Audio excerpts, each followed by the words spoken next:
Center for Ethics and Public Culture and its director, David Solomon. I want to welcome you here tonight, and I want to extend an invitation to you to come back tomorrow and enjoy all the offerings that are happening in this first conference, this Culture of Death, presented by the Notre Dame Center for Ethics and Culture. Electricity has filled the air in this room since last night when Judge Noonan gave the keynote address. At 9 o'clock this morning, Alistair McIntyre addressed the group. The room was filled, upstairs and down. Can you imagine that? 9 o'clock in the morning for a philosophy lecture in a filled room and filled with excitement. So please come and join us. Tonight we have the special treat of having Sister Helen Prejean here. Sister, you know, is the author of Dead Man Walking. I don't have to tell you that. Everyone knows that. Sister was born and raised in Louisiana and has worked in Louisiana her whole life. As a daughter of Southern privilege, as a daughter of Southern gentility, she often wonders, she often pauses and thinks about her strange journey from the world of white gloves and party manners to death row on Angola prison. Now, like all women religious of her generation, and I want to pay tribute to those women tonight, like all women of her generation, she has paid her dues. She taught junior and senior high school students, she served as the director of formation in her community, and she has served as the director of religious education in her parish. She is part, and continues to be part, of that powerful sisterhood that is found at more than 300 hospitals and 800 institutions of education in the United States. In 1981, she began her work in St. Thomas Housing Project with poor inner-city residents, and she began counseling death row inmates at the Louisiana State Penitentiary. She now also works with the families of those who were murdered. She has heard their righteous indignation, and yet she knows that they must be healed too. She founded a group in New Orleans to assist those families. It is called Survive. The rest of that story you will hear from her. Sister was nominated for the Nobel Peace Prize in 1998, 1999, and 2000. Many of us were up at 4:30 this morning, flicking on CNN, waiting for the announcement to come down. Maybe next year. Sister has received the highest award that Notre Dame has to give, the prestigious Laetare Medal. She received the Champion of Liberty Award from the United States Association of Criminal Defense Lawyers and the Sanctity of Life Award from the Southern Christian Leadership Conference. She has received more than 25 honorary degrees. Watch out, Father Hesburgh, here comes Sister Helen. Including degrees from Georgetown, Amherst, the University of Glasgow in Scotland, and the University of San Francisco. Sister travels internationally, but especially in the United States, in her efforts to educate people about the death penalty. She is the honorary chair of Hands Off Cain, an international group based in Rome working on the abolition of the death penalty. She is a member of Amnesty International and its United States Coalition to Abolish the Death Penalty, on whose board she has served for 10 years. In 1999, she gave the Distinguished Ethics and Public Life Lecture at King's College, following in the footsteps of such notables here as Judge John Noonan, author and child advocate Jonathan Kozal, and Notre Dame's own John Robinson. Sister Helen's influence is felt in the classroom, in churches, in legislatures, in the office of the powerful in both the secular and the ecclesiastical world, in the hearts and minds of all who listen and hear her story, and the story of those that she has accompanied on their journey. Please join me in welcoming Sister Helen Prejean to Our Lady's University.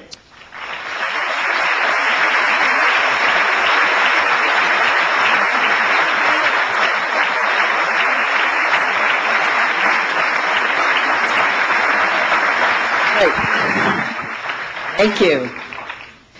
Sometimes when I hear those introductions, I say, after that, I can't wait to hear what I'm going to say.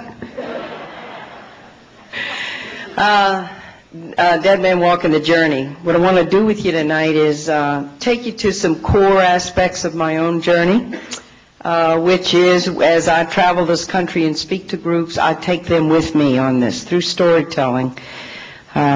which I've been doing now for 15 years, since I came out of the execution chamber in 1984 after Patrick, and watched a man be killed in the electric chair in front of my eyes, and been telling the story ever since. So I'm going to take you through some of the core parts of the journey, and then I want to share with you 3 art forms that have been developed.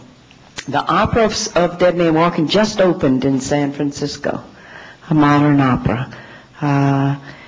The movie Dead Man Walking, the film, just a little bit about that and how that was done. And then Tim Robbins on October 20th is sending me the script of the play, the theater piece for Dead Man Walking, and want to talk to you about that. Because every time we get an art form, we have a way that people can perform it, and it's a way of bringing people into reflection through the telling of a story and through drama and through music, which, as we know, can bring us into areas of our heart that maybe we don't even know we have. To kind of set the stage, in terms of what we're dealing with the death penalty, Tim Robbins was telling me once about his favorite cowboy movie. As a kid, he loved this film. In the opening of the film, this bad guy comes and kills this cowboy's wife.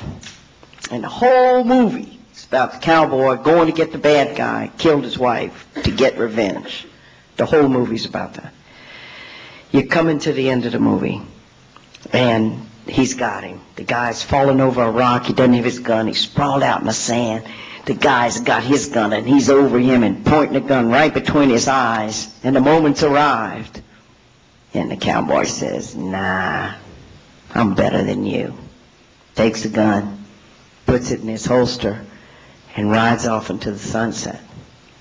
Tim says, if that movie was shown today, people would boo. They would say, "You wuss." If he blew him away, people would cheer. Because make my day, he got his vengeance. And that's an atmosphere that we're dealing with, where vengeance has been legalized, it's been legitimized, and sometimes it's even been sanctified when people use their little selective quotes to quote the Bible. They have God back them up on what they already made up their mind they believe anyway, if you know what I mean. But the core of the journey for me begins because I got involved with poor people, and that was a spiritual journey. And in Dead Man Walking, I had never written a book before. I was an English major, loved writing, kept a journal. But when I went to write that book, instinctively, I just wrote it first person, present tense, so that as it happens for me, it happens for you at the same time. And the first part of that journey was getting involved with poor people. Because the whole first part of my religious life, and I've always loved what I've done, I've always loved the people I've served. It's not like there are only certain people who are worthy of our love and our service. We got to go across the bridge, all across society, to serve people. But I really didn't know any poor people. Plus, all that discussion that was going on in the community about social justice, I didn't buy. I said, look, we nuns, we not social workers. How are we going to pick up all of this stuff about poor people and justice and housing and racism and all this kind of stuff? It was so overwhelming to me, I didn't know how to put my hand on the rope. Plus, I was never in the company of anybody who was poor and struggling. Kind of like the little girl at the time was asked to write the essay on the poor. That was the name of her essay, The Poor Family. Topic sentence. I was also an English teacher. Once there was a very poor family. The mother was poor and the father was poor. The children in the family were very poor. And then she goes, and the gardener was poor, and the chauffeur was poor, and the butler was poor. It was a very poor family. Well, in a way, that was me.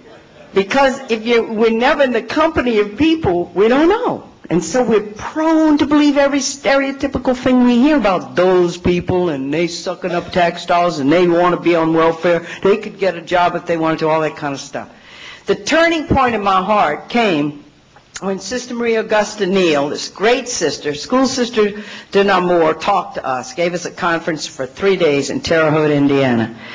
I'll be going back there soon to see a man on death row in a federal death sentence who wants to give up his appeals. I haven't been back to Terre Haute since this time of enlightenment for me through Sister Maria Augusta Neal. When she talked about The whole first day was on the first world, third world. I knew there were problems. I knew some people were poor. I knew some people had too much. I knew there were injustices in the world. I knew a lot of the statistics about it. And on the second day, she was going to talk about Jesus. I thought I was home free. Because, like, excuse me, but I've been meditating on Jesus for about 35 years. I mean, I think I know a little bit about Jesus, right? And I can tell you the line. I'm going along, and she said, and Jesus preached good news to the poor. And I think I know the next line. That's when it's dangerous for you. When you think you know the next line, you get a curve. Because then she said, but integral to the good news that Jesus preached was that they would be poor no longer. And I got it. Because Jesus just didn't preach a spiritual message. Jesus inaugurated a new kind of community where everyone would be treated with dignity and no one was in need. And so you get into justice, and so you get into all the human needs of people being hungry and people being without homes and people being without whatever they're without.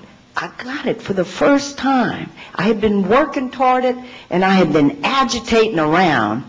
You know, Ignatius of Loyola in Discernment of Spirit says that the Spirit of God moves in us. If you ever read the Rules of Discernment of Ignatius Loyola in Spiritual Exercise, sometimes the Spirit moves in us like water that falls on a blotter. It's real peaceful.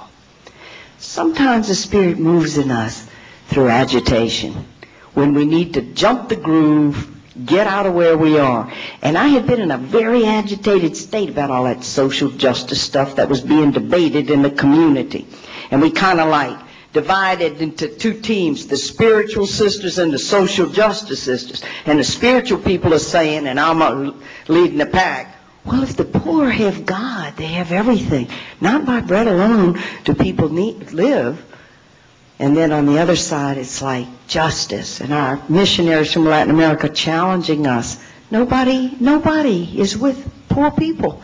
How are we going to be on their side? How are we going to be in solidarity with them?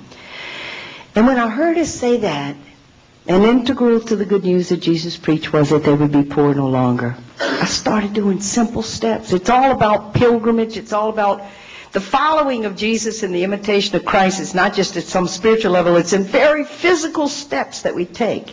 And one of them for me was to go to soup kitchens, to go to the inner city, to go where poor people were. And then whole other parts of my heart began to open up because I met real people. And that's what led me into the St. Thomas housing projects, not with a blueprint in my back pocket of how we're going to eradicate poverty and racism, but simple being neighbors with people, living alongside people, learning people, being with them in what they were suffering and what they were going through in their lives. Sometimes the sisters walking to Mass in the morning and blood on the sidewalk, sometimes hearing the gunshots at night, and mothers rushing out of the house to see if it's their child, because they don't have a choice about where they're going to live, in what neighborhood. They can't afford rent in any other neighborhood. They're forced to live there. Just beginning to accompany people, to be neighbor to people, and to learn from people. And that's when I really got in touch for the first time that I was a child of privilege. People are coming into the Adult Learning Center at St. Thomas, and they've been through the 11th grade in the public school, and they can't read at the 3rd grade level. And I'm thinking of St. Joseph Academy and Sacred Heart School where I had gone. By the time I was a senior, my gifts had been developed. I could read any book I put my hand on. It prepared me for studies in college, went to college, got a master's. And here they are, and they struggle, and they can't write a sentence, and they can't do basic math, and they don't have a choice as to what school they're going to. The public schools are their only choice, and that's what was happening to them. And so it's like I hunkered down, and I began in my heart, a fire for justice began, and that's the gift of grace that happens to us. Because when we are in the presence of people who are suffering, and who are suffering injustice, and when we're looking into their eyes and we're hearing their stories and we're wiping away their tears as they tell us about their son who's brought to jail, or their son like Rufus Smith who was shot in the back by the police and they took the T-shirt so he could never prove it, something begins to happen to us. And what happened to me was a passion was born, and that the gospel of Jesus was linked to justice, and that in my little small way, I didn't know what I was going to do, I was going to be a part of that, and I'd be faithful to that. And I'd be a servant of that. And then one day coming out of Hope House, but see, I was in the soil. First we got to get in the soil. And the soil is where poor and struggling people are. However, we got to get to them. They sure not going to come to us. We got to go to them. Which means we got to deal with the fear that's in our society, because we are afraid to go into certain places of our city. We're afraid of people. And then coming out of the Adult Learning Center one day on St. Andrew Street, it was so casual. This is, we talking about something so casual. There ought to be whole courses taught here at Notre Dame on the sneakiness of God, part 1, 2, and 3. Graduate level sneakiness of God, part 6. Because what happened is I was coming out, and here was a friend from the Prison Coalition office, and he met me, had a little clipboard, had a little project going. He said, "Hey, sister, you want to be a pen pal of somebody on death row here in Louisiana?" It was 1982. We hadn't executed anybody in Louisiana since the 60s. I think all I'm going to be doing is writing some letters. I say, yeah, sure. He writes the name of this man down on this little white piece of paper, Patrick Saunier, and his prison number and his address, and I'd never in my life seen an address like that. Death Row. Who did I know lived on Waiting to Die Street or Death Row Street? I mean, you know, even if it's Avenue A, that's pretty bland, but Death Street was like, wow. And I wrote the man, and the man wrote back. And I wrote and he wrote, and I wrote and he wrote. And this little trickle of water starts going across the sand. The personal human contact that explodes everything for us and brings us down paths that we never know that we're going to go down. And it was with this one man in the beginning, this man Patrick Saunier, who was so glad that I had found him. He never asked me for anything. He just said, "Sister, thank you for your letters. It's been so lonely." And I would write and tell him about stuff going on at Hope House, and he'd write about life in a 6-foot by 8.5-foot cell. And so glad when the summer would end in Louisiana, because the cells were back to back. There were only 2 fans at the end of each tier, and just suffering through the heat, sometimes taking the sheet off of his bunk and wetting it in the lavatory and putting it down on the cement floor to get a little coolness. And God help you don't get sick. God help you don't ever have a wisdom tooth that has to be extracted. Because once you're in a society that has already mandated that you're not worth living, you think they're going to take you to the dentist and have a wisdom tooth taken? Or you need glasses to see with, you need bifocals so you can't read. Do you think they care about that? See, because once we had posited, as the U.S. Supreme Court did in that Gregg decision of 1976, that we could execute human beings, and notice that they said in that decision, quoting Furman in 72, "It is not against the dignity of a human being to execute them." Then, of course, so you don't have health care. So, of course, you're a little hot in the summer. And people die because they don't have health care. Health care isn't even part of it. Although you hear weird stories sometimes of one death row where they gave a guy a triple bypass, and then they executed him afterwards. You know, it's because once you get on the death road and that this person's not human like the rest of us, a lot of things go in the process, including the decisions that quickly followed in the U.S. Supreme Court, that not only was it not against the dignity of human beings to execute them, but we could execute the mentally retarded and we could execute juveniles. And you got to know, right now in the world, we are one of only 2 countries that allows people who did a crime below the age of 18 to be executed. And it's why the United States hasn't signed the Convention on the Rights of the Child, because we want to be able to execute children. And that would mean that we would have to say, no one below 18 when they do a crime could be executed. It's a world I begin to descend in. I don't know nothing from nothing. Who knows anything about these things when you start getting involved? He's a man. He wrote a letter. And I realized he doesn't have anybody to come see him. And it all unfolded like a rose, like the petals of a rose. And the Spirit of God works with us. There's this organic unfolding, step by step. And my heart is moved. He's alone. He's condemned to death. I just wrote him in a letter. I said, "I'll come see you." Well, he's so excited. Come see you. We have 5,000 guys in maximum security at our prison at Angola. Half of them have never received one postcard or one letter, much less a visit from any human being. And we have to realize we now have close to 2 million human beings incarcerated in this country. 2 million. 1 in every 4 African-American people ages 18 to 29 are in the prison system, awaiting trial, in prison, on probation afterwards. We are incarcerating people. That is what we are doing. We can slash the other programs and we're throwing them over the wall. And he was one more thrown in there. And so then the sneaky part of God, part 2, was when he sent me to visitor form, it had different, classifications of visitors. Friend, relative, spouse. And he says, hey, I'm a Catholic, you're a nun, would you be my spiritual advisor? Sure, fill in a little spiritual advisor thing, I don't know they're going to execute this guy in the electric chair on the night of April the 5th, 1984, at midnight. And at 5:45 in the evening, everybody leaves the death house but the spiritual advisor. Who's going to be me? I never dreamed they were going to kill a guy, much less that I was going to be involved. And then I'd be walking with him, and then I'd be saying to him, look at me, Pat, when they do this, look at me, and I will be the face of Christ for you. I will be the face of love for you. I don't have a clue about any of that. But the way grace works, see, our sisters have a maxim that says, never leap ahead of grace. And I got to watch, because I'm something of a leaper. But on this, I didn't leap. But as it unfolded, I was there. And it all unfolded this way. And I go visit this man. And I'm going to brush over this lightly now because I want to spend some time telling you about the opera and the film and all that. The visit, the seeing of his humanness there behind that heavy mesh screen. Knew that he did a terrible crime. I'm about to find out what it is. But boy, there was no doubt in my mind when I looked at that heavy mesh screen that I was looking into the eyes of a human being. And that experience of grace, of the transcendence of the person, of the mystery of the person, of the dignity of the person, that whoever this guy is and whatever he did, he is more than a worst act of his life. I could see the goodness in him. I could see the response in him. Sister, you came, and he had made me a little gift, out of cigarette wrappers, a little picture frame.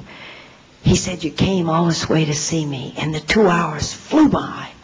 And I've received a great gift over these 15 years of visiting people in prison. And it is this, that when you go to prison to visit somebody, no distractions, let's go rent a film, let's go get a pizza. You just are in stripped down circumstances, and all you have is each other's presence. And what a great gift that is to have. I've honed that gift over the years, just simply to be present. And when you come down to it, it's what we all desire. The presence, pure presence of each other, listening, conversing with each other. And that's what we did that day. 2 hours flew by. Next thing I know, the guard's saying, lady, time for you to leave. And I'm driving a community car home and thinking, he didn't talk about what he did. And then I think, first time I'm going to meet somebody, I'm going to have the trust to tell them the worst thing I ever did in my life? No way. And then I knew it was all going to be about trust.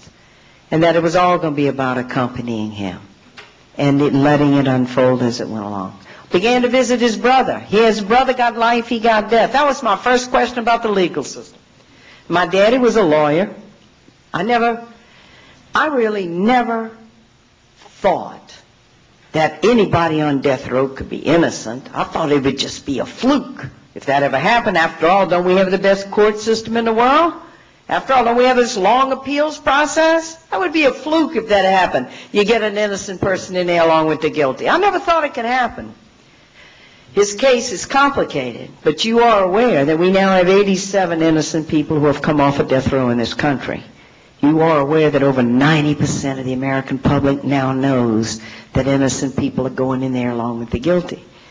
And the reason is because when they go into trial, we don't have a full adversarial system. Because they're poor, their defense either overworked, underpaid. Louisiana, the lawyers who go in these capital trials have to scrap for every dollar they get from the Louisiana legislatures, even to get investigators or expert witnesses. So when you go in, the prosecution presents forensic evidence, presents experts, presents arguments, and often then the defense, it's a wash. There's nothing there. And that's why you have the innocent people thrown in with the others. It has everything to do with the kind of defense that they get. Not that poor people sometimes don't do terrible crimes, they do. But isn't it odd that when you look at this funnel and who gets selected for death in this country, 98.6% of them are poor people? Isn't that odd? And it has everything to do with what kind of defense they have. Well, with this first man, I'm presuming he's guilty, I'm presuming all of that, and I don't know much, but I did have a question. How did one brother get life and one brother get death for the same crime? Then I go over in the Prison Coalition office after a couple of months had gone by, and I said, could I have some background information on the Saunier case? Because I didn't want to be naive. I was going to wait when he was ready to tell me. If he ever trusted me enough, that was one thing. But I didn't want to be naive. And I go into the Prison Coalition office, and they take out all these legal-looking envelopes, folders, whole stack of them, put them on a table. I open up the top of the heap, and there's a paper, the Daily Iberian, right in the middle of Acadiana in Louisiana, where Cajun people live, Lafayette, New Iberia, St. Martinville. And it's the Daily Iberian from the town of New Iberia, and there on the front page of the paper are the pictures of two teenage kids in their prom outfits. David LeBlanc, 17 years old. Loretta Bork, 18 years old. And the big headline in dark, bold print, teenagers found murdered. And then I read the article, and I read about these two brothers that I'm visiting, and how they were rabbit hunting, and how they had 22 rifles, and how these kids, after a homecoming football game on a Friday night, November 4th, 1977, went to park near the sugarcane field, and how the two brothers came up to the car, and that they had done this with other teenage couples. And said, hey, you're trespassing on people's property. We're the security guards here. Well, if the girl has sex with us, we won't report you. And the kids, all these couples, 5 other couples came forward when David and Loretta were killed and said, they did that to us, that happened to us. But they were too scared and embarrassed to come forward. But this night, it led to these 2 children are found lying face down, their faces in the wet grass and bullet holes in the backs of their heads. And I read this, and now I know what they've done. More and more I use, the image of the cross, because there are 2 arms on this cross. I've already met Patrick Saunier on death row, know his humanness, know his dignity. But now there's this other arm, the victims. And there's no way you can even hear about this. Read it, however we get the news about these murders, where we experience in ourselves this deep, deep outrage, which is part of our moral sensibility. Because if we're not outraged when we hear about the death of innocent people, it means we get numb, it means we get coarsened. And I felt that outrage, still feel that outrage, that these 2 innocent kids after a football game, and they are ripped out of life, ripped out by this act. And there they are, their bodies lying down there. Every parent's worst nightmare. And this is where I made my big mistake. Because I think of the parents, and I think, I ought to go see those parents. And then I think, man, those parents are going to be angry. They probably want the death penalty. What if they say to me, sister, we're going to sit on the front row. We want to see justice for our child. Can you support that? And what would I say? I couldn't say them for the death penalty. I'm hanging on by my fingernails of principle. And that's why we experience such deep ambivalence on this issue, because emotionally we're outraged. There's another part of our souls, though, that knows the gospel of Jesus is not about this. And even principles of justice, we know we shouldn't be about it. But we feel this big tension in our souls over it, this cross that we crawl up on this. And we're stretched, and it challenges us. And, of course, our culture says, you got to choose one side or the other. You're going to be on the side of that one? You don't want him to be executed? Well, you're against the victims' families. If you want to be with the victims' families, you can't be for him. And that's where spirituality comes in. That we descend to a depth below those polarities, where in the dignity of life, where you say, yeah, I can be for both. Now, it's a journey for me to get to both. I started out with the death row inmates. And then when I think about going to see those parents, I'm scared, and I don't go, and I stay away. And it was the worst mistake I ever made in my life, because I met them at the worst possible time you could meet a victim's family, which is at the pardon board hearing, which is public, where when you come in Louisiana, you got to sign the book which side you on. Are you on the side of the state? You want to see the execution proceed? Or are you on the side of the defendant and you're coming to ask clemency for the execution not to proceed? There's no middle ground when you go into the pardon board here. And I go to that pardon board here. Me with one lawyer and one psychiatrist were the only ones in the room to speak for Patrick Saunier that he not die. And see, what happens is all this gets tied into justice for the victim's family. So all the other people sitting in there are with the victim's family who've been offered this now. Look, we're going to do something for your dead child. We're going to give you justice, and what we're going to give you is the ultimate penalty, and we're going to execute this guy that killed your child. And it's a way to show you how much we respect your child. The culture's tied into this thing, legitimizing this, just like that movie from Tim Robbins, the cowboy movie. We're legitimizing the vengeance. We're calling it honorable, and we're calling it justice.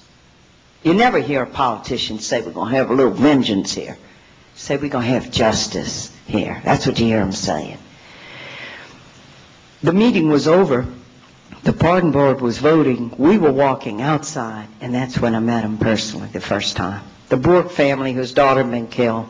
And you got to know, everybody's Catholic in this whole scenario. The Bourke family, whose daughter was killed, the LeBlancs, whose son was killed, Patrick Saunier, Eddie Saunier, Mrs. Saunier, the nun, everybody's Catholic. And the Bourques just walked past me. They didn't even speak to me. They were just so angry. And right behind them is coming Lloyd LeBlanc and his wife Eula. And I'm bracing myself like, they are going to be so angry. And I was really going on the assumption that every victim's family must be for the death penalty. And up they come. And Lloyd LeBlanc says, Sister, I'm Lloyd LeBlanc. And this is my wife, Eula. It's our son, David, who was killed. He said, Sister, where you been? Where you been? We haven't had anybody to talk to. You can't believe the pressure on us with this death penalty thing.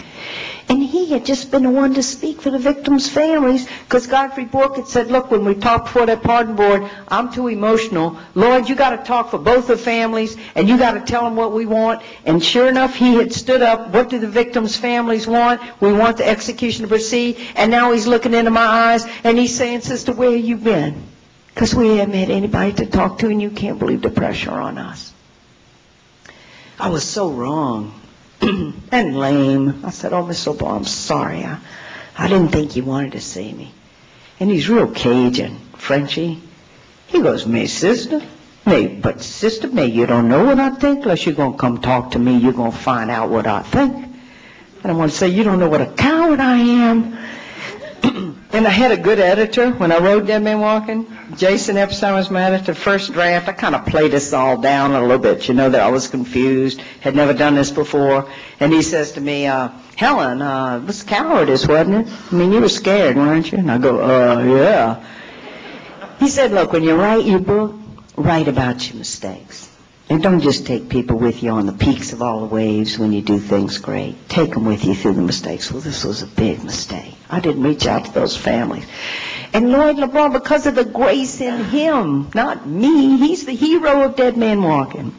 The hero. I gave a talk 2 weeks ago in a little gym in Thibodaux, Louisiana, close to where he lives. And lo and behold, he's sitting there in the audience. So when I told the Lloyd LeBlanc story, and when I talked about him being the hero of the book, everybody in that room stood up and applauded this man. He takes me by the hand. He tells me he prays in this little chapel. And I say, oh, well, Lloyd, I'll come pray with you. You get sucked into it. You say you're going to do it. And then I said, what time you pray? He says, 4 to 5 in the morning. I said, the beauty is, have you ever made a pilgrimage at night? And then you drive across the Atchafalaya Swamp to go to St. Martinville. You got to leave at 2:30 in the morning to get there for 4 to go and pray with somebody who has been hurt so badly in their life. It's a beautiful, prayerful experience, which I always look forward to. Sure, it means getting up early. Sure, you're tired the next day. And then to kneel by this man and to hear him pray. And I realized I'm in the presence of somebody who got thrown into this fire. Because everybody says, yeah, well, if it ever happened to my child, I know I'd want to see that SOB fry or whatever. I know. And here's this man who's making his way down this road to do what Jesus said to do. And so before we say the rosary, the sorrowful mysteries of the rosary on a Friday, he prays for everybody. He prays for David, that David will be at peace with God. He prays for his wife, Eula, who cried for 3 years. He says, my wife cried a river of tears. He prays for the Brooke family. Then he prays for Patrick Saunier, and he prays for Eddie Saunier, and he prays for Mrs. Saunier. He prays for everybody. And later he told me, he said, sister, Jesus told us to forgive. He said, I didn't feel it when they called him to go to the morgue to identify David's body. Only gradually see these little stories eked out about him and who he really was. And there they pulled his son out on that tray in the morgue. The prayer that rose to Lloyd LeBlanc's lips was a prayer he had learned from his mother and father and from the Christian brothers where he went to school and the sisters. Our Father who art in heaven, hallowed be thy name. And when he comes to the words in the Our Father, forgive us our trespasses as we forgive those who trespass against us. He said the words. He said, sister, I didn't feel them. But Jesus asked us to forgive, and he set his face to go down that road, and the grace of God met him on our road. I've met incredible human beings across this country. In the letter to the Hebrews, it talks about a cloud of witnesses. I met a cloud of witnesses who don't go down the road of vengeance, but do what Jesus said to do. Set their faces and go down the road, and who do it. Mrs. Saunier in the town couldn't even go into the grocery store because all the anger and hatred and rage heaped on her sons are heaped on her. People are cutting up dead cats, throwing them on her front porch. She disconnects her phone. She turns off her TV. She doesn't go in the store anymore because she overhears people saying loud enough for her, there's that white trash mama. Raise those white trash kids. They're the ones that killed that Bourke girl and that LeBlanc boy. So she became like a little recluse. And one afternoon, her doorbell rings. She goes to the front door.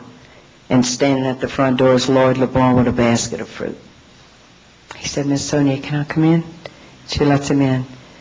He said, I just want to bring you this fruit and just want to say to you that as parents, we never really know what our kids might do. I don't hold you responsible for what your boys did. That's Lloyd LeBlanc.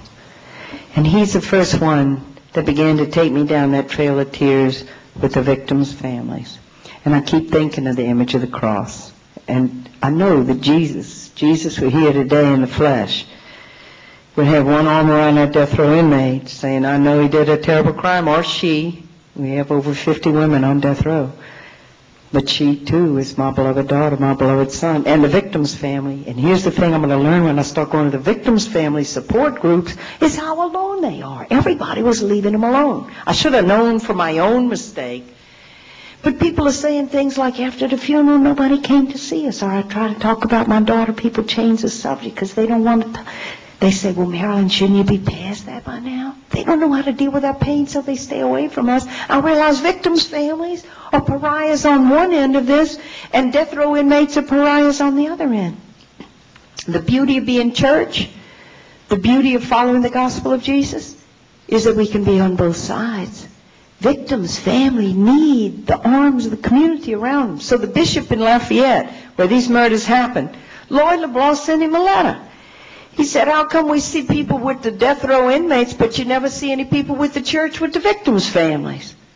And the bishop that year began on the second Sunday of Advent. And the bishop says the Mass, which is a way of saying you're important to us and your pain's important, every second Sunday of Advent. And they still do this. A Mass for victims of violence. And people pour into that church. And they don't have to say how they experience violence. If it was murder or if it was incest or if it was abuse, domestic abuse or whatever. And victims' families need the arms of the community, and we can't abandon them. And so it calls in me what happened going to these meetings. I knew I couldn't do everything, but I could do one thing. And the one thing I did was start Survive in New Orleans. We got a Mennonite volunteer. We cobbled together a little money, got somebody to give us a room and a telephone, and we began Survive for murder victims' families so people could gather together.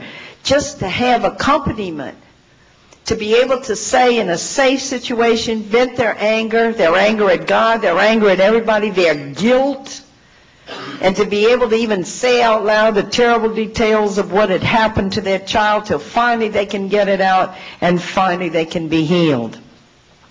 What the state offers is, oh, we're going to heal you. We're going to offer you the execution of the person who killed your child. And we have to ask ourselves a question about that. Can that heal a human heart to watch another human being die? I was just at the memorial in Oklahoma City, was there several weeks ago. They have the memorial built now for the 168 people killed in the bombing. And you know what the sculpture is? 168 empty chairs. The little children's chairs are small, the adults are big. Empty chairs. Because when we're taken, nothing could replace us, because God's made us that way, unique and irreplaceable. And in Dead Man Walking, I tell both stories. I tell the story of Lloyd LeBlanc, but I also tell the story of another family. Their daughter had been brutally killed, and they couldn't wait to see Robert Willie, one of the murderers, die. Had their own press conference a week before the execution, waiting for the execution, waiting for it to come. Vernon Harvey, the stepfather, saying, I wish they'd let me pull the switch. I'd like to see the smoke fly off his body. And then they do. They witness the execution, and all the press is waiting for them when they came out in the parking lot of the prison there at Angola. And to hear them then, to hear Vernon Harvey say, anybody got any whiskey? Anybody want to dance? We got the SOB tonight. And then to add, do you know what? He died too quick. I hope he burns in hell. And then to see this couple go to every execution with their aluminum folding chairs and their two signs, justice for victims, another murderer getting their due. And they couldn't break out of it. Because partly why, I think, is because they've gone public in their support of the death penalty. If they would ever retract that, it might look like they're betraying their daughter who was killed. How did they get out from under that once they publicly?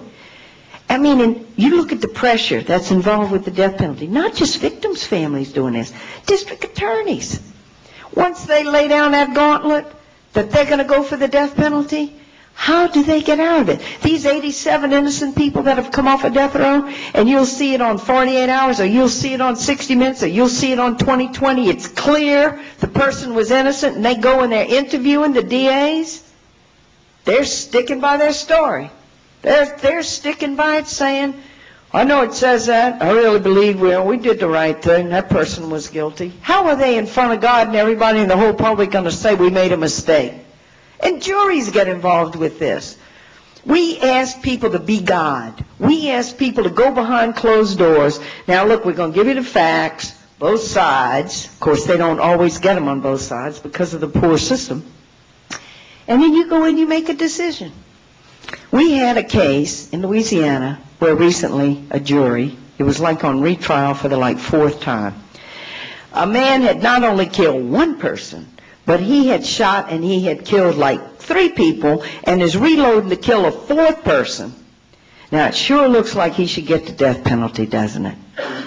And here's this jury, asked to be God, and then they heard the mitigating circumstances of this person's life, who had been abused from the time he was a little boy, aged 1, with his daddy slapping him around. He had sustained head injuries.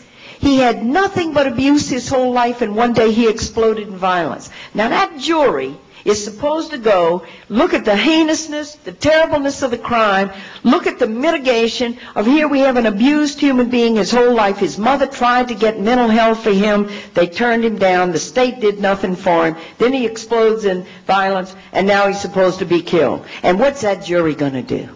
Who has that wisdom to weigh that kind of mitigation over that kind of crime and to be able to say you should live or you should die? Who has that? And all these 87 innocent people coming off a death row, like Anthony Porter in Illinois, 2 days away from execution, that jury in good faith voted him as guilty and for him to die. And he had journalism students in 2 weeks go in and do an investigation that the defense had never done and cracked open the whole case, got the real murderer to confess, and Anthony Porter's reunited with his family. I keep thinking of the jurors. Imagine when they read that in the paper about this man, Anthony Porter. They had all condemned him to death. There is no way we can do this thing. We just aren't godlike enough to do it. Even if we wanted to do it, we couldn't set up a system. And then race comes into the death penalty. You know where you really see it? Is who's a victim. The 3,600 plus people sitting on death row tonight are there because 8 out of every 10 are there because they killed white people. When people of color are killed, you think there's the same outrage over the death of a black inner city kid or what happened at Columbine? There've been drive-by shootings in this city for how many years? You never heard that on the big splash in the media. But Columbine, we all know, but those were white kids. You can't take race out of this thing. And it works both ways. Who the victim is and who cares about the victim and who's outraged. And it's not because we get up in the morning, throw our legs over the side of the bed and say, let's go do something racist. It's because the judges are white, the prosecutors, over 90% of white, juries are white. People tend to identify with folks like them. That's the way it works. You also see race on the other side, that a disproportionate number of people of color are sentenced and given much longer sentences than white people who do the same crimes. They just did this in Philadelphia. We're not talking about Yazoo, Mississippi. We're talking about Philadelphia. Dave Baldus, who's done some of the most extensive race studies, showed that a black person and a white person doing the same crime, same parallel background, black people will get 4 times the amount of punishment for the same crime. So how are we going to do this thing called death right? And even when you go to make your list, who deserves to die for what crime? New Hampshire has the most restricted death penalty if you kill a policeman. Well, guess what happened in New Hampshire? A child was killed. So somebody comes forward in the New Hampshire legislature and says, well, if we have a death for a policeman, we ought to have it for a child. And then the list starts growing. Well, if we have it for a child, then we ought to have it for more than one person killed. So by the time you get to the anti-crime program of the Congress, they expanded the death penalty to 50 crimes, including federal poultry inspector. Now, how did the federal poultry inspector get in there? You may ask. And I'm going to tell you, the federal poultry inspector got in there real easy because people get political points for punishing criminals, and somebody had a constituent who either inspected turkeys or chickens or something and got killed. And he puts it in the crime bill. And it gets to be crazy. But that's what we have. Now we have the federal death penalty. We have 19 people sentenced. Janet Reno, 3 weeks ago, called for a study of it because out of the 19 people condemned to death in the federal death penalty, 16 are people of color. Plus, 48% of them came from certain judicial districts. She said, we got to study this. She didn't go the further route that Governor George Ryan did, which is to declare a moratorium on executions while they do it. But that's under study, too. And me, the victim's family, then this man, Patrick Saunier, to get his whole story, it's all in the book. But I ended up walking with that man to his death. I ended up being with him in this death house. It's funny. The guards call it Camp F. The death row inmates call it the death house. It's a special house constructed with the execution chamber in it, which you have here in Indiana, not too far from you. And then Terre Haute, the federal, to get ready to do the first execution here too. It was the most surreal experience of my life. I mean, I'm a life person. My mother and father were wonderful. They loved us and they were full of life, and I'm full of life. And to be in this place where you're waiting with this man, and you know at this time they're going to kill him. And it's not like you're visiting somebody in the hospital who's like dying of cancer, or where you see them fading and their faculties are fading. They're alive. He's drinking black coffee and he's drinking cigarettes and he's talking to me the way I'm talking to you right now. He's fully alive. And all you know is with your mind that at midnight they're going to kill him, and you're counting off the days. This is his last Wednesday alive. This is his last Thursday alive. It's why you can't take the torture out of the death penalty. Because human beings, conscious human beings with imaginations, condemned to death, anticipate death, imagine it, and die 1,000 times before we die. Torture's built in to the death penalty, no matter what the method at the end. So they walk in the room to give you a lethal injection. So you say, well, let's not torture. What about the mind of the person inside? All the people on death row I've ever known always have the same nightmare. Ooh, the guards are coming for me. Tonight's my night. They're coming to get me. They're dragging me out of my cell. I'm yelling, no, no. And then I wake up. I'm in a sweat. Oh, it's a dream. They weren't coming for me. And not only that, but they're watching their mother. They're watching their family come and see them and accompany them in sorrow and are helpless to help them. They watch that sorrow. Is this the only road we know to go down? And then with this man, the warden coming, and Pat had said to me, look, Sister Helen, 2.5 years. He truly was remorseful for what he had done. A lot of times people ask me, are they remorseful? Are they at least remorseful? Does the death penalty help people be remorseful? Death penalty doesn't help people be remorseful. Self-preservation can kick in, especially people who've had tough lives. Like Robert Willie, death penalty, said electric chair don't bother me, man. And he actually walked to the electric chair with this little strut, with this little bounce in his step that he had. It made him even more macho.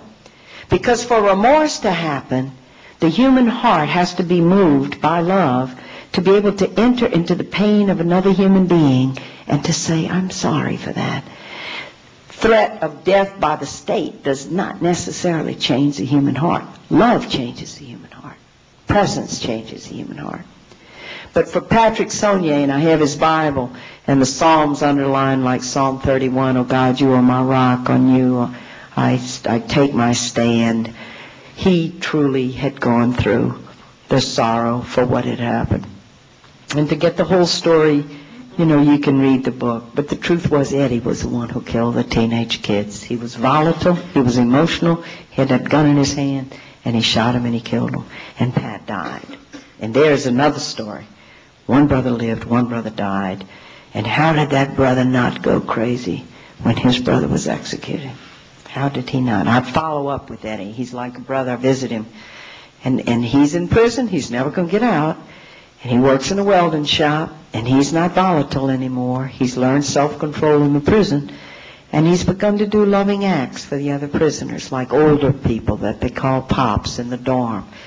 And he'll share with them when he gets something from the canteen, from the store.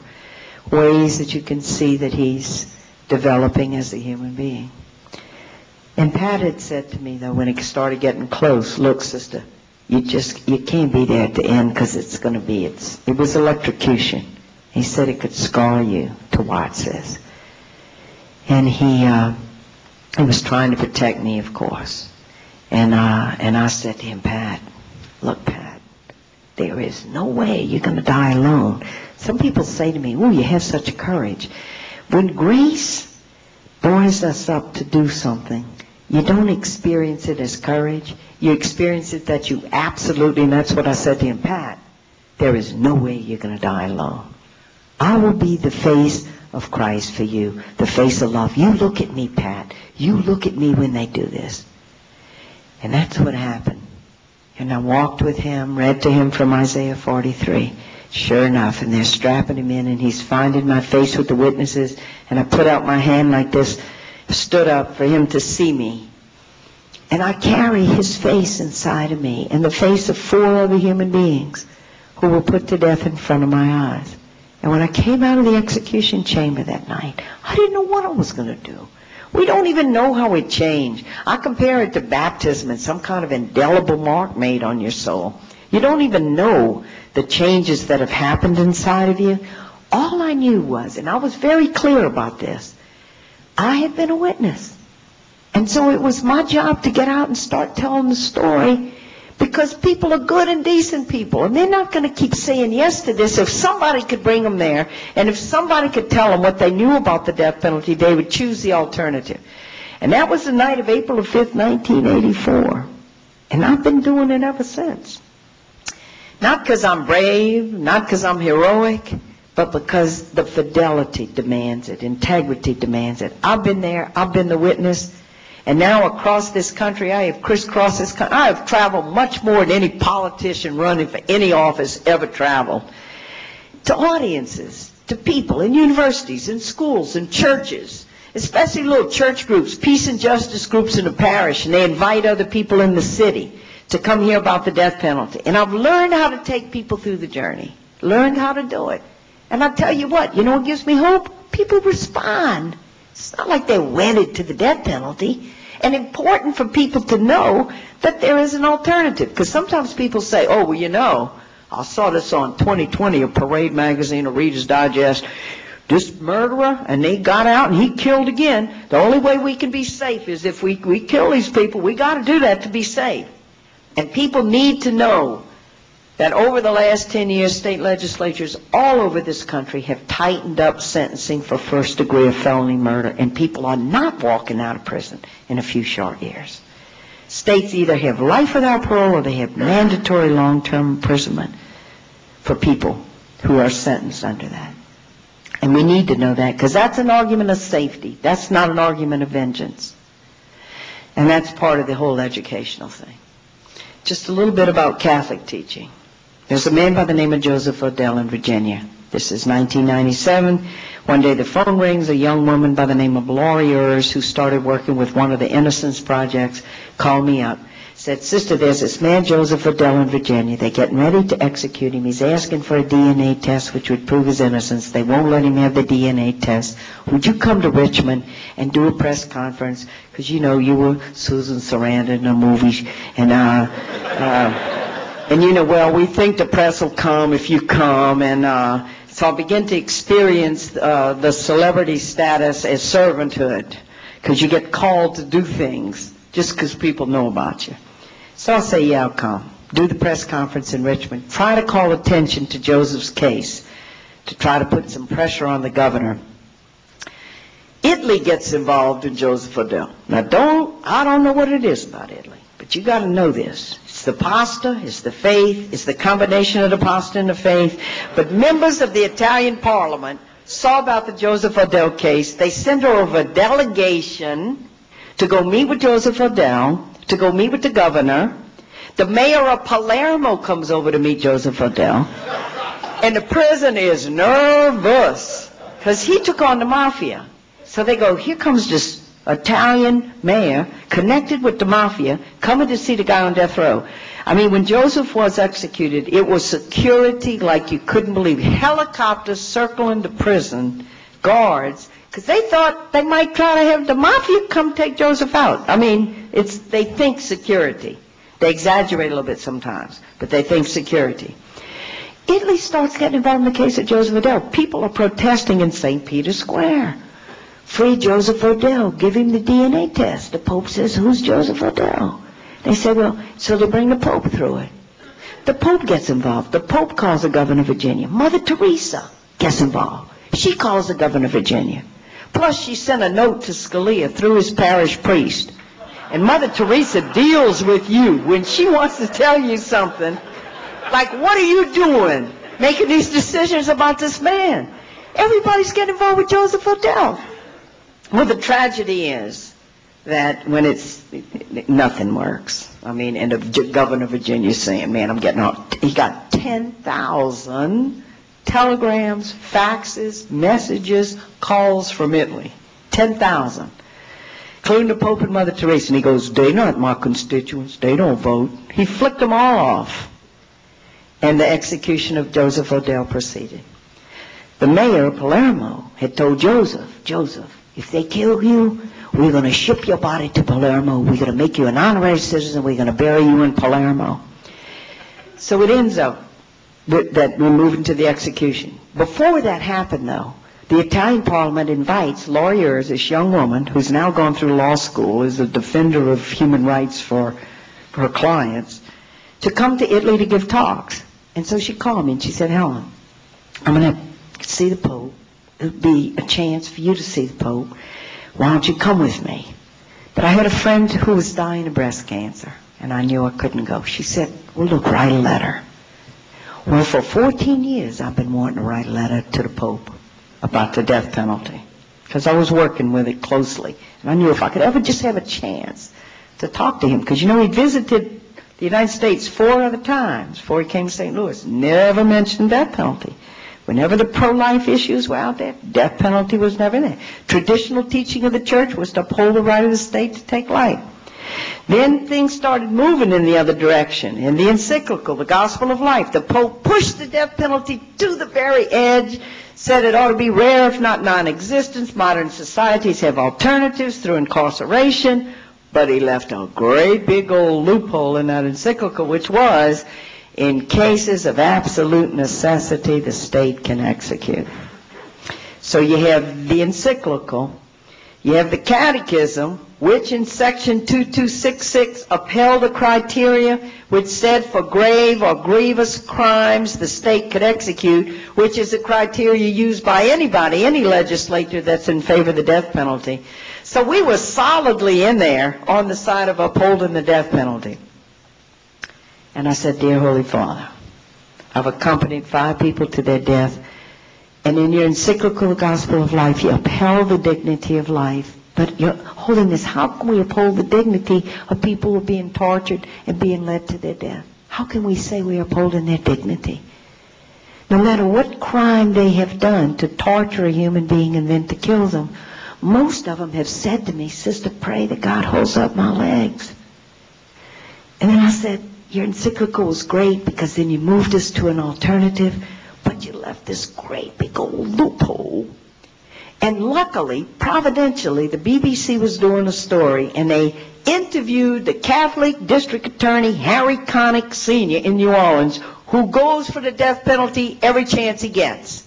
It's his son that does the nice music. Well, this is the daddy. And the BBC interviewed him and asked him about the Pope's encyclical, and he quoted that part. He said, yeah, but look what the Pope says. In cases of absolute necessity, and we can't get enough death penalties now. He said every time we get one, it's absolute necessity. And I was able to put that right in the Pope's lap. I said, look, your words are being quoted for death. We have to change the criteria to get it on a solid base. And I said, Your Holiness, a lot of people I meet who say they're pro-life, they mean they're pro-innocent life, but they're not pro-guilty life. And there has been that distinguishing thing done. Well, yeah, but those that are guilty, they've stepped beyond the pale, and the same things don't apply to them, so we can execute them. But now innocent people, old people, unborn children, that's innocence. It is. It's innocence. There is a difference. Well, the catechism was changed after that. And it was changed in a significant way because they took out the criteria of grievous or grave crime. So it does not matter what crime a person does, and to uphold their dignity, and that the state should not execute them. And it was after the catechism was changed, and then the Pope came to St. Louis, and for the first time then, we hear him put the death penalty in with the other pro-life issues. Now, people in the parishes and people sitting in the pews all need to be brought on this journey. It's not like we can just announce to people, oh, the Pope in St. Louis who said no to the death penalty. There's a journey of the heart and the soul involved on the death penalty, which we all must go on.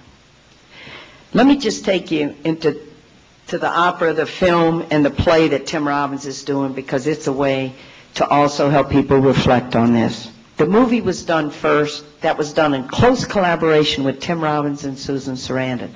Susan Sarandon made the film happen. She read the book first. She pestered Tim for 6 months until he read the book. He read the book. I met with him. He said this would make a good film. All the Hollywood studios turned down the script. They didn't think it could ever be a box office success where you're going to take an American audience without a lot of violence and without a lot of action and a lot of sex, and you're going to help them reflect on the spiritual theme of redemption.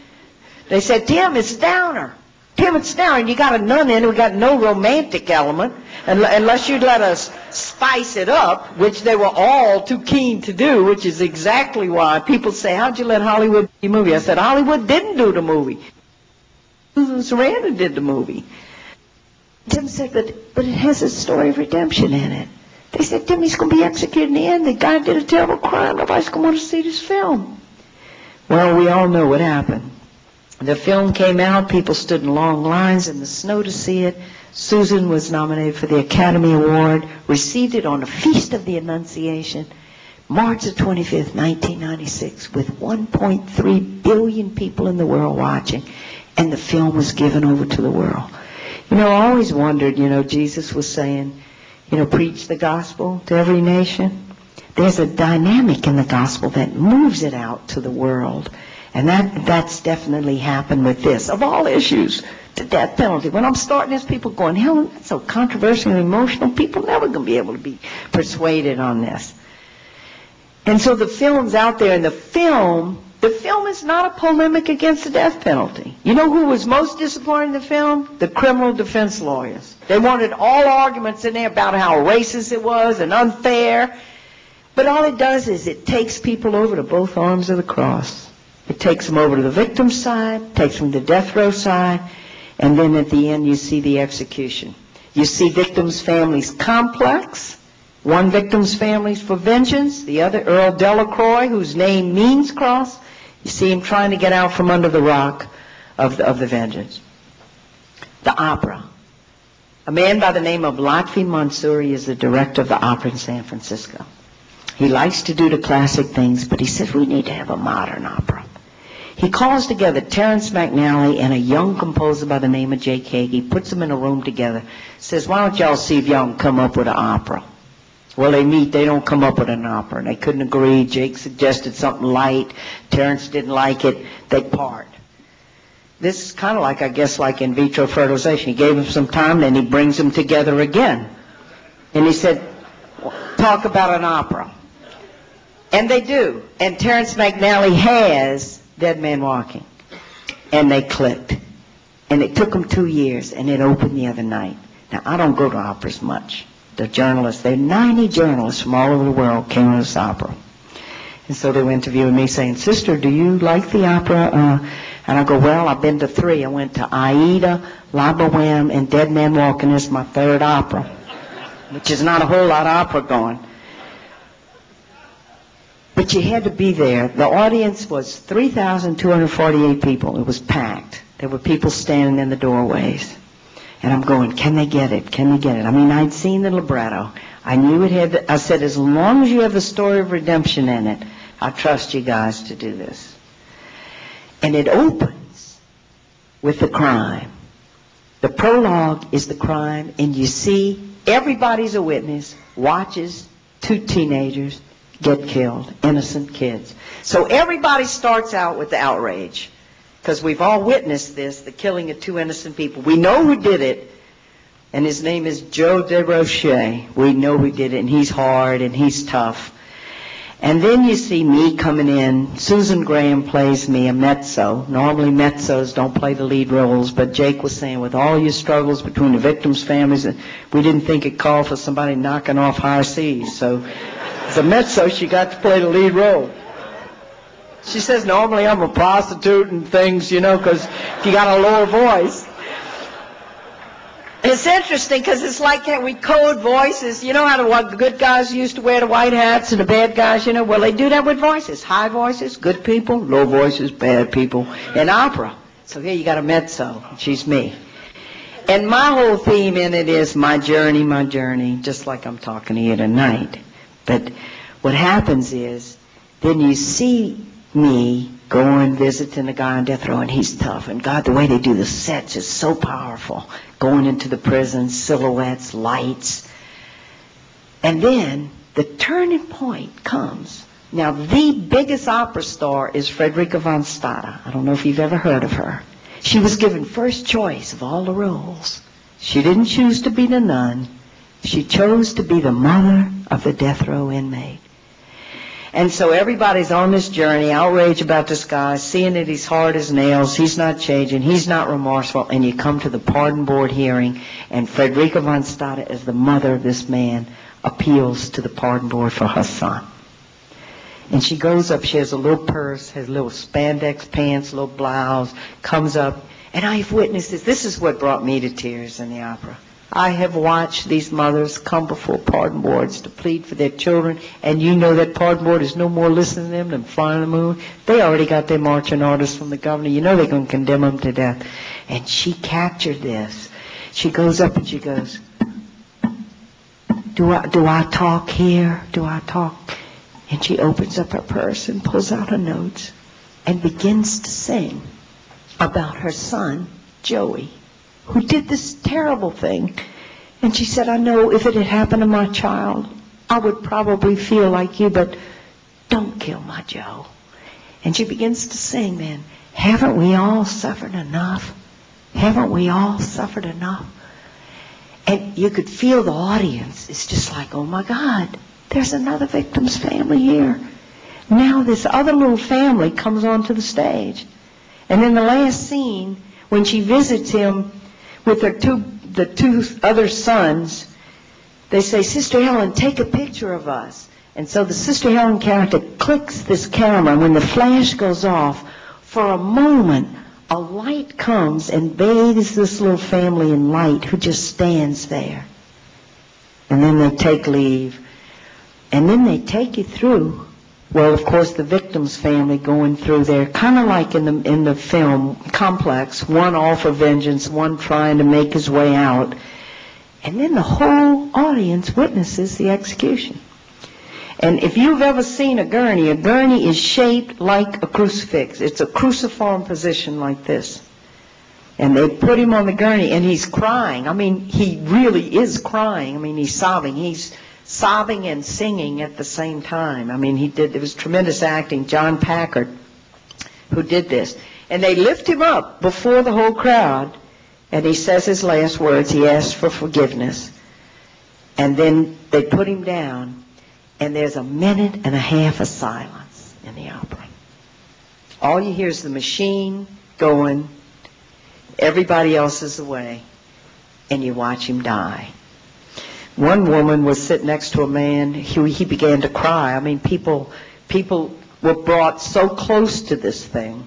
And they had been through the crime, they knew the outrage, they knew what he had done, but then they're going to watch a human being put to death in front of their eyes. And one woman said, this man next to me was crying so hard. It's like I was holding his arm. I was giving him a Kleenex, because he was sobbing. And then you see Sister Helen coming. There he is on the gurney, dead. And she sings a spiritual that had begun with the children in St. Thomas at the beginning of the opera. God will gather us around, all around, mothers and fathers, sisters and brothers. The curtain came down. And the audience exploded. It's like they exploded. They stood up and they clapped and they cheered, and nobody left. Nobody was going out to try to get the taxi cab. They had a live reporter from the TV station and to get people as they're coming out of the opera. And the TV reporter saying, I never saw anything like this before. He said they got it in this opera because it's such a deep human, look at all that's in this. Love or hate, life or death, compassion or vengeance, the whole human journey is in this story. And so the opera was given to the world last October the 7th. It will run in San Francisco for 8 performances. And what happens is other opera companies come and then they sign on to it. The play of Dead Man Walking, Tim Robbins, his first love actually is theater before it was even films. And I sent him an article from the New Yorker. I said, Tim, look at this. Death of a Salesman has been performed 1 million times in the world. Every day of the year, somewhere in the world, Death of a Salesman's being performed. I said, Tim, imagine if we had the play of Dead Man Walking. It could be done in universities and little theaters. It could be done all over. Wherever it'll be done, it'll bring people to reflection. Because we can't change this thing without reflection, without change of consciousness. Well, it took him 2 years, but this summer he wrote it, and he's sending it to me. Did any of you see his film, The Cradle Will Rock? It's about a musical from the 30s, which was a WPA project. These were projects during the Depression to help people get work, and so they supported plays and actors. And Tim is going to use that model for the play, which was that when the play opened in New York, it simultaneously opened all across the country in every state. So what he's doing is beginning to get a list of all the regional theater directors in every state. And I'm going to put Notre Dame University right in there so that when the play is ready to go, it can be performed all over. And so I hope it comes here, and I hope you can perform it here. So we have 3 forms there: film, opera, which not a lot of people will go to the opera, but and then the play, which can make it accessible. I'm going to stop here. I know I've talked kind of long. How we doing, Peg? We're doing fine. We're doing fine.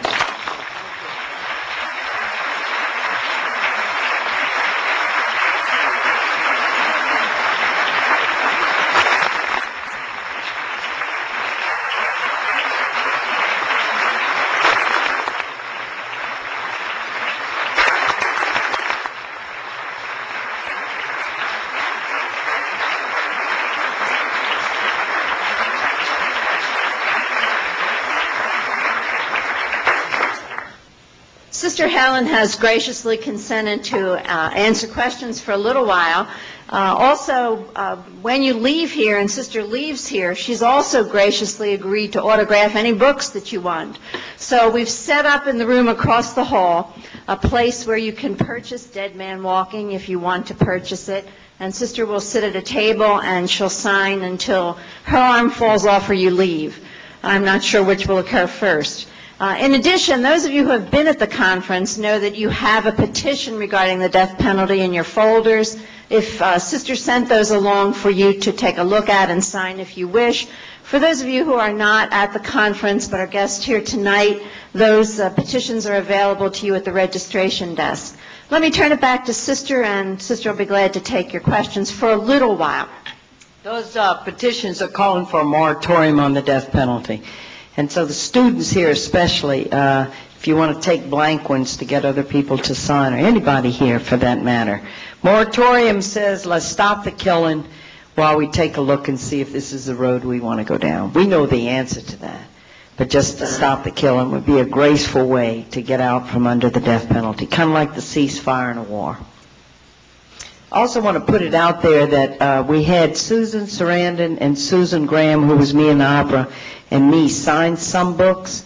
If anybody knows anybody that is a person of means and has $100 and wants to get one of those books, it's a way of doing fundraising for the moratorium campaign with the 3 nuns in it. Deep down in your heart, you wanted a book signed by the 3 nuns, right? Would you like to ask a question or make a comment? I'd like to make several comments, if I may. Thank you. The case, all right. My background before I started teaching was criminal justice research in Washington, D.C. and Baltimore. I've worked with the poor. I've been with death row inmates. I've sat with these people. And so I understand something of what you're saying. I played cards with a murderer rapist. It's more than I've done. What's your take on the death penalty? Well, I couldn't trump him. But I just want to say that in response to some of the things you said, I think there's some sort of response that's deserving. You mentioned, and first of all, let me say, Hollywood and stage do not address the morality of the issue. Okay? So as moving as the presentation was tonight, I would hope that at least we can have dialogue. I don't mean right now. Wait, have you seen the film? I have not, no. No, but I would just say that Susan Sarandon and Susan Green notwithstanding, that's not the basis for moral reasoning. Emphasis on the poor, you said Jesus inaugurated a new community with justice. Jesus did not necessarily negate the state's responsibility in keeping order. And in Deuteronomy it says to not discriminate both against rich and poor. So I think we have to be impartial in that regard. You mentioned that you were a child of privilege, sister. That doesn't address the morality of capital crimes, though. You said, in your heart, a fire for justice exists. The church's historical teaching has been, and the church has acknowledged up to about 1955, commutative, distributive, and retributive justice. The fathers are very clear on that. In terms of offenders being victims, that still doesn't address the moral issue and the distinction between crime and wrongdoing and victimhood. You said we want to be able to execute children under 18, and those were your words. That was overstating it. As one who said who committed a crime when they were below 18. You said we want to be able to execute children under 18 as the follow-up to that. And I think that's not a fully responsible statement. As a Christian who has worked in public policy, that doesn't do justice. You think we should execute people who do crimes when they're younger than 18? Can you answer the question? No, I'm simply saying that was That was rhetorical flourish that doesn't deal with the morality of the Would you answer the question, do you want to execute people who have done crimes when they are younger than 18? No, I do not want to, but what I want is not the issue. That's all I'm just saying. I'm trying to separate emotion from moral reasoning. Well, may I just ask how much longer you're going to go? Are you doing a whole short course here? Yeah, well, because there are other people I want to respond to, and I'll be glad to follow up with you. But, I mean, if you're going to do a point-by-point thing of the whole talk, I don't know if we have time for that. Okay. And I'd like to just kind of respond to a couple of things you're saying, because you're going through a whole course here. I will defer to the chair tonight. Thank you for your comment, and Sister has graciously agreed to examine it point by point with you. And I think we need to give other people the opportunity to talk, or I think we need to adjourn to the other room. I think it's clear that there's development in church doctrine, and I think we clearly have an instance of that. I could defer to Judge Noonan, who spoke to this at the end of his presentation. But clearly there's been a development in church doctrine, and there has been a moral defense of a change of a point of view that we've seen in a culture that is more sensitive to life, whether that life be innocent life or whether that life be guilty life. And I think the Holy Father also focuses on, and this has been a central part of his teaching, the notion that the things that we do create us to be the people that we are. So from the perspective of an ethics of virtue, which has been so central to the writings of the Holy Father, it means something when we, the people of the state, whatever the state is, when we execute someone, when we choose killing as a way to solve human problems. Thank you. Good evening, yeah. Good evening. Obviously, this is a very passionate issue. We can notice how the atmosphere got very, very intense. All right, we moved from a moment of celebration and almost triumphalism. How naive can we be? Jesus definitely worked with emotions. He did not avoid emotions. And the struggle was trying to bring emotions into law, the spirit of the law. I'm shaking even at the thoughts of speaking to you like this. If we haven't got Christ at the center, who have we at the center? Thank you. Anybody else? Sister, you mentioned one inmate that you knew of who had shown a lot of moral development or improvement while in prison. I was wondering if you could comment on your view of the prison system in terms of how it could be improved so that people aren't just kept there, but they're helped to grow and develop. Yeah. I mean, what we have is this, close to 2 million people, and prisons are not places where moral development of the inmate or the people in it are the top priority. It's a place of punishment, warehousing, and the reform of the human being. And the Pope in his encyclical states that the first place of prisons is to make safety for society, but that human life can be restored. I talked to a little Quaker college earlier in the year, and they were so distressed because they were going into a prison teaching courses and helping people to get associate degrees. And then what happened is that Congress cut the Pell Grants. And what had happened is, I think, that some victims' families had come and said, our daughter died, she didn't get to go to college. They're teaching them college in these prisons. They cut all the Pell Grants, and so they couldn't do the courses anymore in the prisons. And the track record showed that when prisoners are educated, partly what happens is they develop self-esteem, and they know who they are, and they can articulate without solving things with violence. And they showed that the recidivism rate dropped by over 70% of those who were in that educational program. And that all got cut.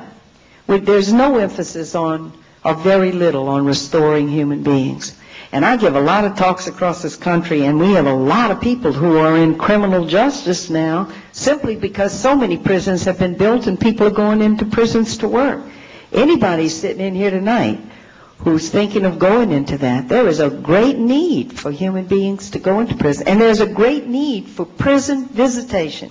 streams of citizens and people going into prison, because that's the only way we are ever going to reform the prison system. It's people who work in juvenile institutions, see young people going in and seeing the way they're treated. How can you learn to be a loving human being when you're subjected to subhuman and we all know that love makes us grow, and care makes us grow, and attention makes us grow, and so when you're thrown into situations where you have to protect your life, you could be raped, you could be hurt, you live under fear, you join gangs for protection, what happens to the human soul in that? We have barely scratched this. Human prisons are places of great abandonment. We don't go there. So it's to encourage everybody in here tonight, maybe not now, maybe you got to finish school. Dismas houses were started for people who came out of prison and students living together by Father Jack Hickey, who was a Catholic chaplain at Vanderbilt. You have a Dismas house here in South Bend, maybe some of you involved. And that's to help people when they come out of prison to be able to have a life and to be able to move back into the mainstream of society. You can't do it without community. How do you learn community in prison? Now, some miraculously flower in spite of it, but most of them don't. And so we have a huge challenge there, especially as more and more prisons are built. Okay, we're going to stop here, and I'll meet you over with the books. Those of you who want to get your books signed, thank you so much for coming tonight. It was great to be with you.